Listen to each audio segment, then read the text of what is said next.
আজকে আমি রান্না করব সরস্বতী পূজার স্পেশাল খিচড়ি। তো এখানে আমি পরিমাণ মতন জহা চাউল নিয়েছি, ডাল নিয়েছি 3 ধরনের, মুগ, মসুর আর মাসকলাইর ডাল। তো এখন কড়াইতে দিয়ে দিচ্ছি পরিমাণ মতন সরষের তেল আর 2টা শুকনো মরিচ, সব গরম মশলা এখানে অ্যাড করে দিলাম। এখন দিয়ে দিলাম একটা পেঁয়াজ কুচি, 2টা তেজপাত, আদা রসুনের পেস্ট আর সব এখন মশলা অ্যাড করব। এখন দিয়ে দিলাম হলুদ গুঁড়া, জিরার গুঁড়া আর মরিচ গুঁড়া, পরিমাণ মতন লবণ আর একটু পানি দিয়ে আমি মশলাটাকে কষিয়ে নেব। তো মশলাটা কষিয়ে নেওয়ার পর এখন আমি সবজিগুলো অ্যাড করব। খিচড়িতে যত বেশি সবজি অ্যাড করবেন তত কিন্তু খেতে দারুণ লাগবে। তো আমি সবজির পরিমাণটা সমান করে নিয়েছি।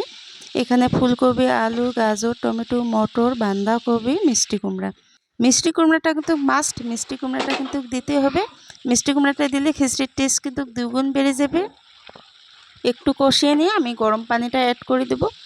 এইভাবে একবার খিচড়ি রান্না করলে আপনারা যাকে খাবেন সে প্রশংসা করতে বাধ্য হবে। তো আমার চাল ডাল কষিয়ে নেওয়া কমপ্লিট। এখন গরম পানিটা অ্যাড করি, ঢাকনা লাগিয়ে 20 থেকে 30 মিনিট আমি ওয়েট করব।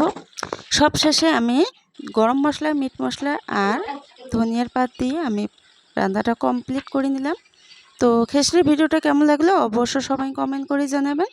যে যেখান থেকে ভিডিওটা দেখছেন আল্লাহর রহমতে সবাই সুস্থ আছেন, ভালো আছেন।